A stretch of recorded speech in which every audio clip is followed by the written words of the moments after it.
¿Ustedes saben cómo inició toda esta cuestión de que supuestamente las cartas Pokémon valen dinero? O sea, siempre han valido dinero, son bienes de consumo, o sea, de comprar un mazo, comprar sobres, más o menos estándar. Cuando yo era chico, los sobres de Pokémon valían 3.500 pesos, 3 lucas, era como el costo. Y no variaban mucho en el tiempo, o sea, valían 3 lucas y valían 3 lucas por mucho tiempo. Y el estándar de precio era bien variado porque como no había internet, no había en internet un mercado establecido de esto, la gente le ponía el precio que quería, ¿cachai? Y por lo general los cambios también se basaban en eso, como se usa mucho, no se usa, es malo, bueno, a la gente le gusta más o menos, ¿cachai? Pero por ejemplo, no fue por Logan Paul, no fue por Logan Paul. Pero ustedes saben, por ejemplo, por qué Charizard cuesta más que cualquier otra carta. Cuesta más que los Pikachu, por ejemplo. Partió cortando mucho más que los Pikachu. ¿Alguna vez se han preguntado por qué Charizard? ¿Y por qué no Blastoise? ¿Por qué no Venusaur? ¿Por qué no Raichu? ¿Por qué no quizá otros Pokémon, weón? ¿Por el anime? No es nada de eso. No es nada de eso. Ni es porque es el favorito de la comunidad. No. Eso es lo más descorazonador de todo. ¿Ustedes saben quién fijó el precio de eso? Porque si ustedes, por ejemplo, ven el mercado del 2010, por ejemplo, y ven el precio de todas las cartas de la edición, de la primera edición de Pokémon, de la primera, la primera ni siquiera tiene los 151, tiene muchos menos. Pero es como, así como el precio de las cartas es como así, como la 1, la 2, la 3, la 4, cuando llegáis al Charizard es así. Es así, y después baja. Es la carta más valiosa que existe en el primer set. Pero no es por Logan Paul, yo les voy a contar una historia. ¿Ustedes saben que existe un negocio de las cartas de béisbol? No sé si lo han escuchado alguna vez, pero ¿ustedes saben que existe un negocio de las cartas de béisbol en Estados Unidos? Porque, no sé, pues en los años 30, 40, 50, los gringos son muy consumidores. ¿Cómo está, Pervan? Son consumidores de tarjetas de jugadores de béisbol. Entonces ellos imprimen a los jugadores de béisbol una fotografía y eso venían como en unos sobres también, parecido a Pokémon. Los gringos te vendían un sobre de cartas de béisbol y los niños de la época coleccionaban y buscaban las cartas de béisbol. Para sumarle más valor aún, hacían que los jugadores de béisbol firmaran sus propias cartas. Entonces, claro, los jugadores de béisbol de la época empezaron a ser muy conocidos por las cartas, o sea, por las... ni siquiera eran cartas, eran postales de ellos, eran solamente fotografías. Se reimprimían, se hacían varias y en general fue un negocio muy próspero en los años 50, 60, 70. Como las photocards, claro. Si a usted le gusta el K-pop, por ejemplo, sería el equivalente a las photocards de sus ídolos del K-pop, ¿cachai? Pero allá, claro, eran oficial y todo. Entonces empezó a salir la idea de que estas cartas eran valiosas. O sea, las cartas de béisbol de los mejores jugadores empezaron a costar más encontrarlas y por lo tanto empezaron a costar mucho más dinero. O sea, no sé nada de béisbol, pero por ejemplo, nombre de un jugador de béisbol bueno. Dave Root, Benito Cabrut, el chamo bateador, Steve Rogers, Jorge González. Ya, pero mira, hay un bateador importante. Entonces, la carta adquiere valor y eso va subiendo de precio porque los mejores jugadores de béisbol tienen mejores cartas. Y, o sea, valen más porque representan a un buen jugador del deporte y por tanto del coleccionismo, ¿ya?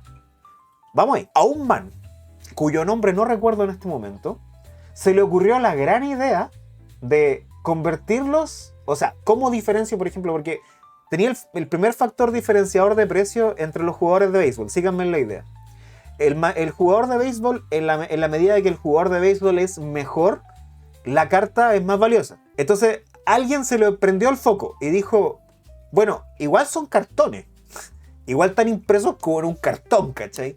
Entonces, obviamente se pueden romper, se pueden mojar, se pueden accidentalmente cubrir de tierra, se pueden desgastar con el tiempo.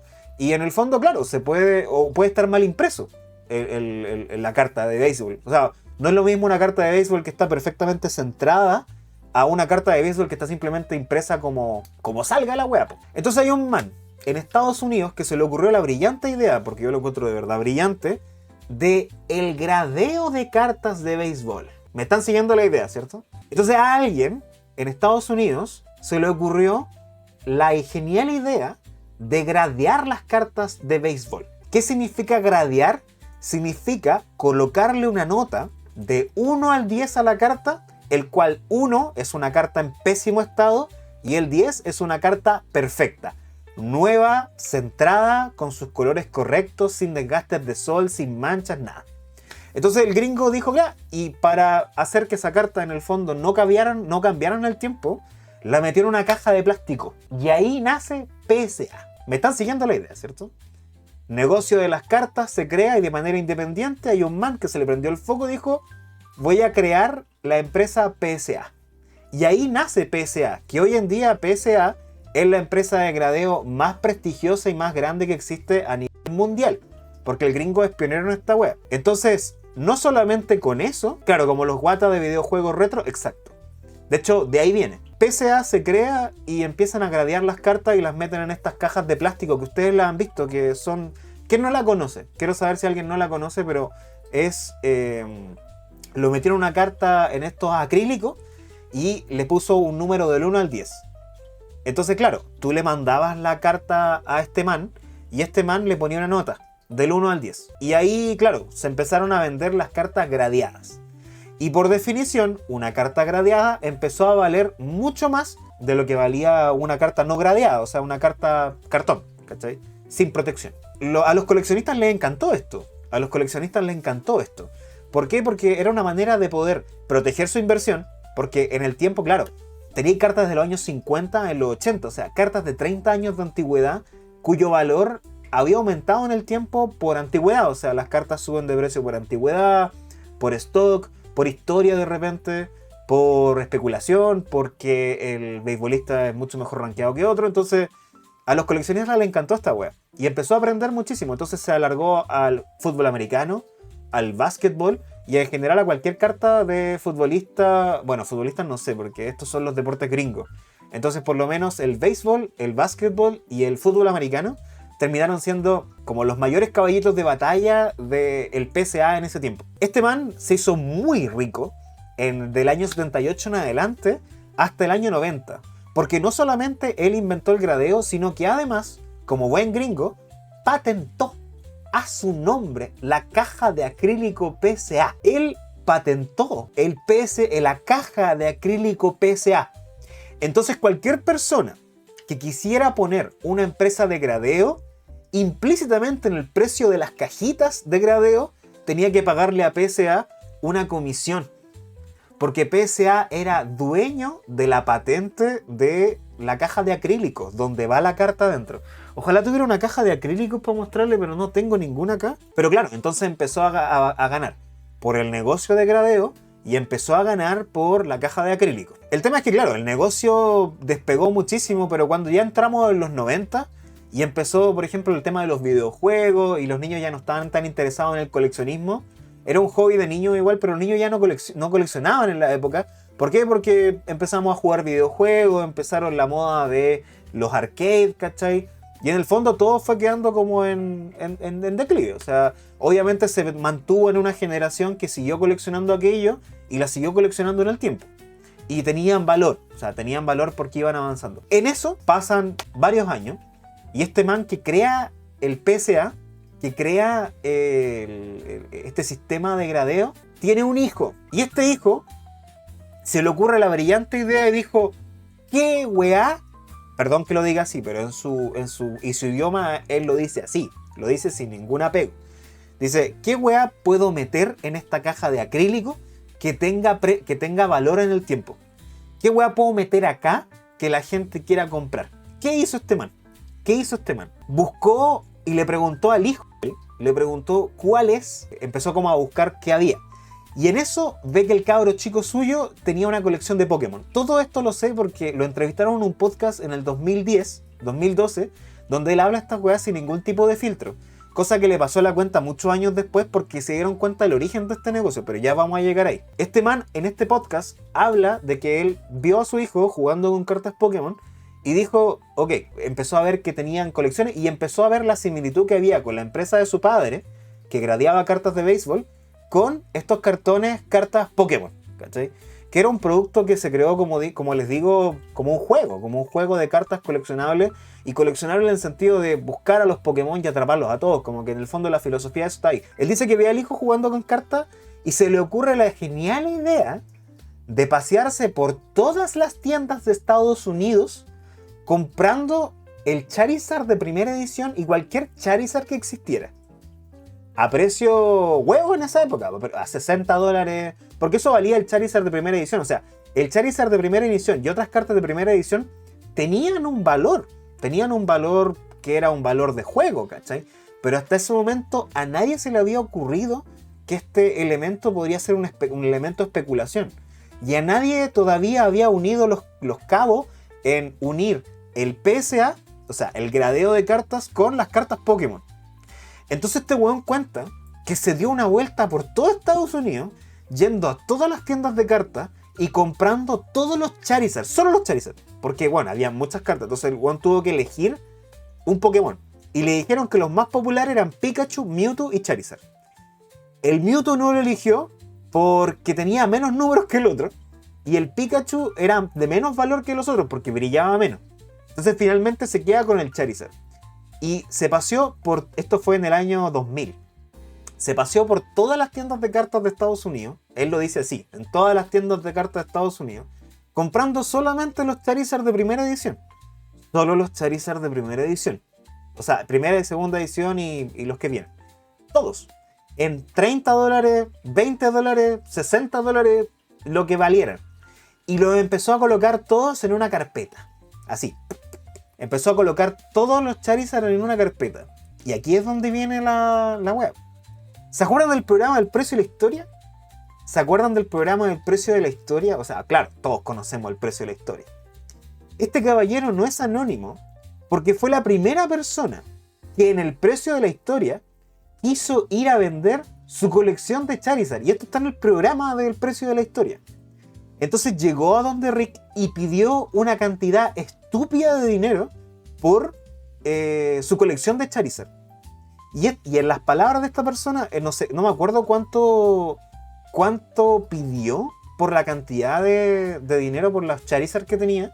Pero todos estos Charizard que tenía en su carpeta, él pidió así como, no sé, $100,000. $100,000 por su colección completa de Charizard. No me acuerdo si $500,000. No me acuerdo. Pidió $500,000 por su colección completa de Charizard de primera edición. Entonces cuando lo presentó, llamaron al experto y el experto decía, bueno, sí, estas cosas pueden tener valor, pero yo no sé muy bien qué valor tienen, y la weá y todo.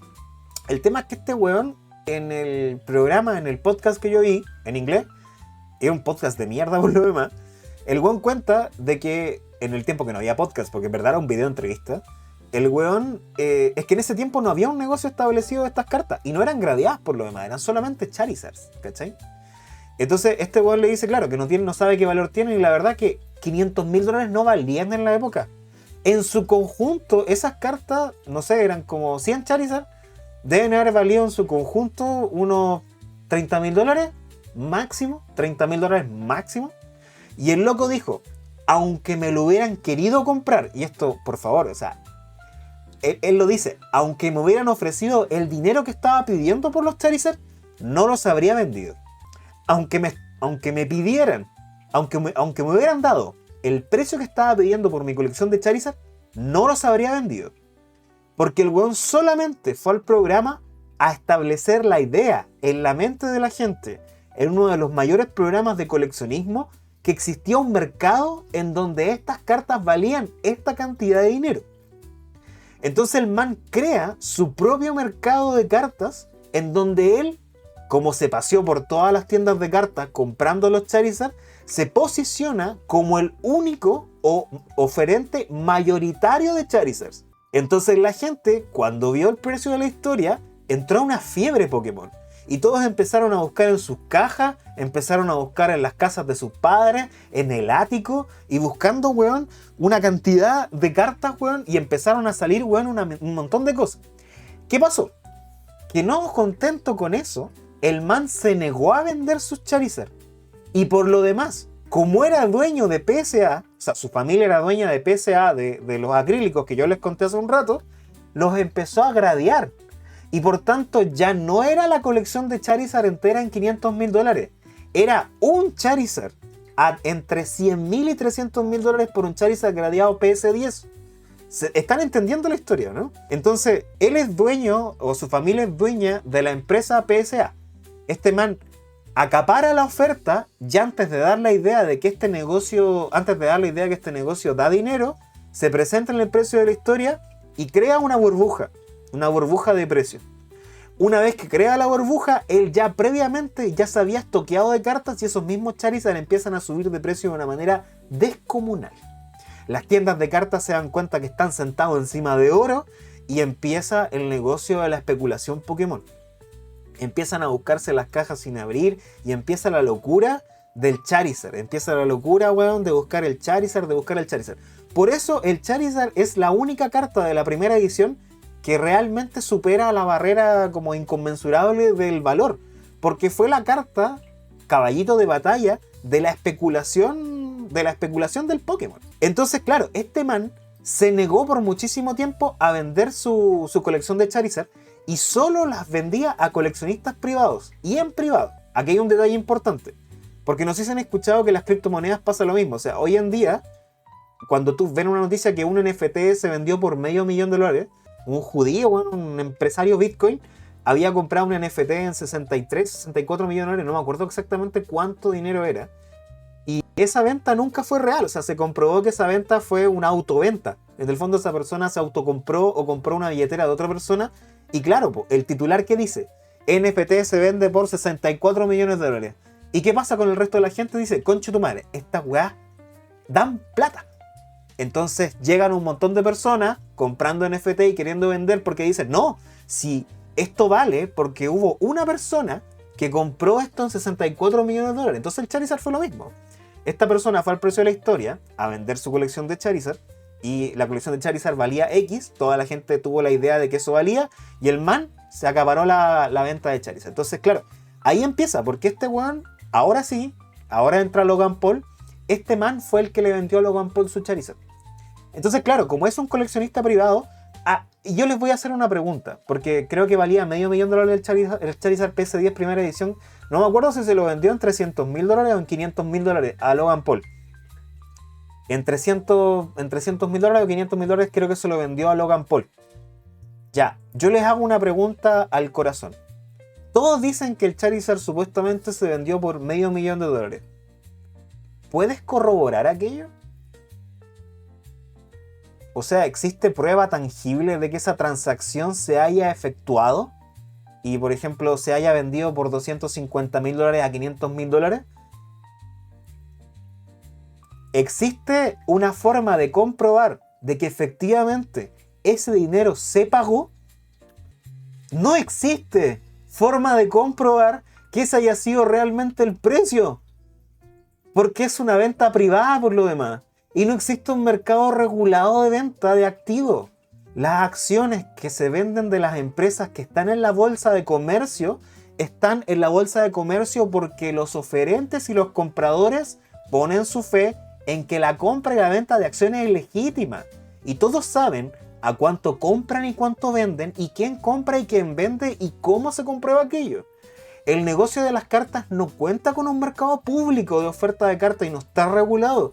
Y por tanto, si una persona dice que me vendieron este Charizard en $250,000 y es Logan Paul, nadie va a pensar que no es así, porque todos asumen y todos saben que Logan Paul tiene un patrimonio mucho mayor a $250,000 o $500,000. Entonces, claro, ¿qué queda para el resto? Todo el resto se hace la idea de que esa transacción realmente existió y lo compró. Y los impuestos, claro, puede que sea así. Pero si es falso, no hay impuestos. Y si es verdadero, los impuestos son privados. Nadie le ha preguntado a Logan Paul realmente si él puede corroborarlo. Y aunque él mienta o diga la verdad, no importa. No importa. Porque el negocio ya está cerrado. Porque lo importante no es si Logan Paul pagó o no pagó el dinero. Lo importante es que existe un comprador privado que compró a un acaparador estableciendo un mercado para algo que no es real. ¿Cachai? Entonces, de ahí para abajo empiezan todos los weones a vender sus colecciones y el PSA y todo. Entonces es una oferta creada por una persona que ni siquiera ama el juego. Porque la manera en la que se refiere a los cartones de Pokémon es tan despectiva y tan desapegada que te da a entender que quien fundó esta weá no era porque era un coleccionista de Charizard empedernido, sino que era una persona que empezó este negocio porque quería hacer plata. No fue algo que nació de los coleccionistas, fue una persona que creó un negocio para la venta de cartas. Y súmale a que esta empresa gradeaba cartas, pero ¿qué te dice que sus Charizard son PS10 realmente? Hay gente que hasta hoy en día tiene como hobby abrir las cartas PS, o PSA, ¿cachai? O cualquiera, y las manda a regradear. Entonces, por ejemplo, mandáis una carta a una empresa y la empresa te dice que tiene una nota 6. El weón rompe el plástico, saca la carta y la vuelve a mandar y llega con una nota distinta, weón. Eso está documentado en un montón de videos de YouTube en donde hay mucha gente que lo ha intentado. Y si fuera un gradeo realmente objetivo, no podría haber diferencia entre la carta si varía o no. Podría entenderse que la carta se devalúa en el tiempo pero de repente la nota sube, pues, weón. O sea, una carta que era PS10, PS8, abren el plástico, la mandan de nuevo y ahora resulta que ahora vale más. Es súper tonto, weón. Es súper tonto, weón. Es súper tonto. Porque cartas que mandan a gradear finalmente terminan con una nota que no tiene fe pública. No hay fe pública. Tú tienes que confiar en que el weón que metió esa carta en un plástico hizo bien su trabajo. Hoy en día hay proyectos de gradeo porque, claro, obviamente la comunidad de coleccionistas, weón, fue outrageous con esta weá. Fue un escándalo más o menos hace unos 3 años. Más, de hecho, para ir por la pandemia, un poco después de la pandemia. Están haciendo gradeos con IA. Entonces, cualquier persona puede gradear cartas y debería tener la misma nota según los criterios que tú estás estableciendo. O sea, tienen un programa objetivo en donde tú colocáis la carta y automáticamente el programa te da la nota. Y ese programa es el que utilizarían muchas personas como para hacerlo de manera legal y que tenga la misma nota siempre. Pero hoy en día, claro, o sea, por ejemplo, ahora, estafas que han habido. El Rubius compró unas cartas de, supuestamente del creador de Pokémon. Supuestamente cuando se empezó a crear el juego de cartas coleccionables de Pokémon, lo que ocurrió fue que esta persona creó como unos doodles. Como quien diría, imagínate que estáis creando un juego de cartas y estáis en la parte beta o alfa y creáis una carta así como hecha a mano, ¿cachai? Como, así como unas líneas tiradas y todo. Ya, esos doodles, esos bocetos de cartas, supuestamente como que se encontró una gran cantidad de esos bocetos y el creador de Pokémon los mandó a gradear a una empresa de gradeo. Creo que fue CGC, porque hay varias empresas de gradeo. Y las mandó a gradear estas cartas como doodles de... Entonces el Rubius creo que también tiene algunas de esas. El tema es que se descubrió, porque las cartas eran impresas, pero eran impresas como en doodle, en boceto. Se descubrió que estas cartas boceto, por la ID de impresión, porque las impresoras dejan en las impresiones que hacen una huella, según el patrón de impresión. Son huellas microscópicas, pero que uno puede ver el modelo de la impresora que lo imprimió y el año de impresión. Se descubrió que estas cartas que el mismo creador de Pokémon mandó a gradear, creo que fue CGC, estoy casi seguro, se descubrió que eran falsas, porque habían sido impresas en el 2024. O sea, estamos hablando que el creador de Pokémon imprimió unos cartones, obviamente quizás basados en los bocetos reales del 96-95, y eran falsas, weón. Eran falsas, porque la huella de impresión dentro de las cartas que se puede ver ahí daba a entender que habían sido impresas el 2024. ¡El 2024! Y la gente estaba pagando, weón, un montón de plata, weón, por estas weas, así como... Sí, obvio, estas cartas son del creador de Pokémon y la... Bueno, eran falsas. Y más aún, la empresa de gradeo les puso un 10. La empresa de gradeo les puso un 10. ¿Cachai o no? Entonces, claro, por eso el Charizard es la carta más cara que existe. Porque el weón que creó esta wea especulativa fue el que creó, o sea, lo hizo con Charizard. Ah, lo hizo con Charizard.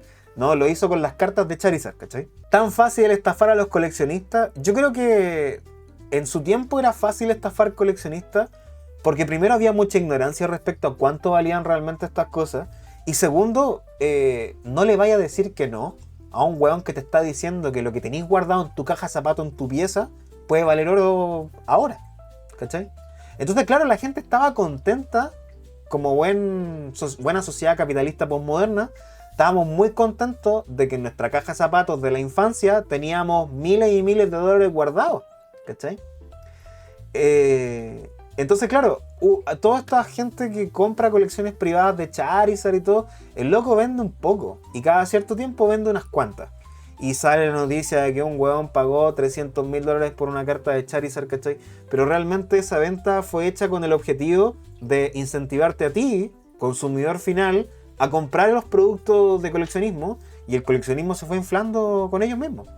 Entonces lo que estamos viendo ahora de la oferta y el stock de cartas y cómo suben de precio es netamente una consecuencia de la especulación que creó un puro weón, ¿cachai? Por eso ahora existe aquello, po. Las cartas de Charizard están sobrevaloradas y muchísimas más bonitas. Claro, es que eso pasa porque yo sigo un español que tiene un canal muy bueno de cartas Pokémon, que el man le gusta mucho el coleccionismo y también entiende esta idea. Claro, él decía como, weón, esta carta vale $4.000. Esta vale $2. Díganme ustedes objetivamente cuál es más bonita. Y bueno, claro, o sea, habían cartas con alta alternativa de la misma edición que eran muy bonitas y habían cartas, bueno, que eran horribles. Y claro, era porque hay un mercado de especulación. Sobre todo porque, por ejemplo, por mucho tiempo la gente, para buscar el valor de las cartas, se mete a internet y busca antiguamente una página que se llama Troll and Toad. Troll and Toad. O sea, tú buscáis como el número de la carta seguido de Troll and Toad y te sale una página en donde sale ahí cuál es el valor de la carta. Ahora se usa TCG Player. TCG Player es una página que promedia lo que valen las cartas en distintas plataformas y te da un precio. Como solo todo en componentes de tecnología. Este solo todo de cartas es más moderno porque antes existía Troll and Toad. Entonces se acusó a Troll and Toad de cómo se inicia la oferta inicial. Porque muchas veces las cartas no se sabe qué valor tienen cuando sale la edición, pues, ¿cachai? Entonces se ha dicho que hay una fórmula en donde, según la cantidad de hits por cantidad de caja, entonces se hace una tabla y la wea, ya. Se descubrió que durante mucho tiempo se estaba fijando artificialmente el precio. Entonces, no sé, pues imagínate que hace 7 años salía una colección de Pokémon nueva, se veía la lista y decían, ah no, esta carta sale 200 lucas. ¿Por qué sí, man? Porque sí, esa carta sale 200 lucas. En mi página Troll and Toad coloco que vale 200 lucas y toda la gente que entra a consultar el precio efectivamente sale 200 lucas. Pero eso no tiene ninguna correlación objetiva. Hoy en día, ¿cómo se fija el precio de las cartas? Abren, no sé, 40 cajas de sobre, abren todo cada uno abre esas cartas y en cada uno de esos cuentan las cartas que salen y según la cantidad de dificultad en que la carta salga, vale más o vale menos. Eso supuestamente se hace hoy día. Pero se ha descubierto que hay muchísima gente, y sobre todo especuladores de esto, que manejan el precio artificialmente porque no existe un mercado regulado. Mientras no exista un mercado regulado, lo más seguro siempre es invertir en acciones de la bolsa, man. Lo más seguro hoy en día es invertir en acciones de la bolsa. Invertir valor en algo que no está regulado siempre va a llamar a un sector de la compra y venta que se lucra de esto. Por ejemplo, cuando salió el Pikachu, hace poco Surging Sparks, que es una edición que viene antes de Prismatic, había un Pikachu que salía, supuestamente cuando salió, $300. ¿Quién dijo que esa weá salía a $300? Empezó, todos nos entusiasmamos, empezó a subir y de repente, bueno, había gente pagando en Chile 600.000 pesos. 600.000 pesos por una carta que empezó a bajar de precio después. Y claro, ahora el negocio de Pokémon va bien. O sea, todo está subiendo en Pokémon. Todo así en Pokémon, todo va para arriba, todo va para arriba. Pero en el momento que se vaya para abajo, no hay mercado que te salve. No hay medidas antidepredatorias, no hay medidas antimonopolio, no hay nada que regule eso. Entonces es una cuestión muy arriesgada. El que le salió el rubio, sí, ese mismo. Entonces, claro, o sea, yo les cuento esto como anecdótico igual, porque son cosas que uno se va enterando a medida que colecciona muchísimo. Pero imagínate el origen de todo esto y finalmente estamos hoy día donde la gente está pagando mucho dinero por carta y hoy en día estamos viviendo como el pic de la web. O sea, hoy en día es el pic de coleccionismo de Pokémon. ¿Por qué? Porque va a haber una promesa de muchísimas cartas y están muy caras. Hace 2 meses que dejé de comprar cartas Pokémon y no creo que compre más. No creo que compre más hasta la vuelta. No, porque no se me hizo a cuenta. O sea, voy a paralizar mi colección, mis mazos, mi colección, todo, porque no vale la pena. O sea, no vale la pena gastar dinero en algo que después va a bajar de precio. las cartas van a bajar de precio. Y lo van a hacer.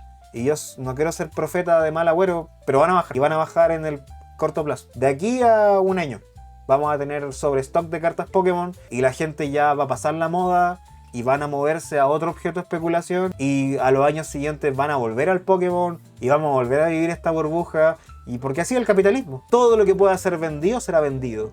Todo lo que pueda ser inventado será inventado. Todo lo que pueda ser rentado será rentado. En cualquier momento los tazos, sí, en cualquier momento los tazos empiezan a subir de precio.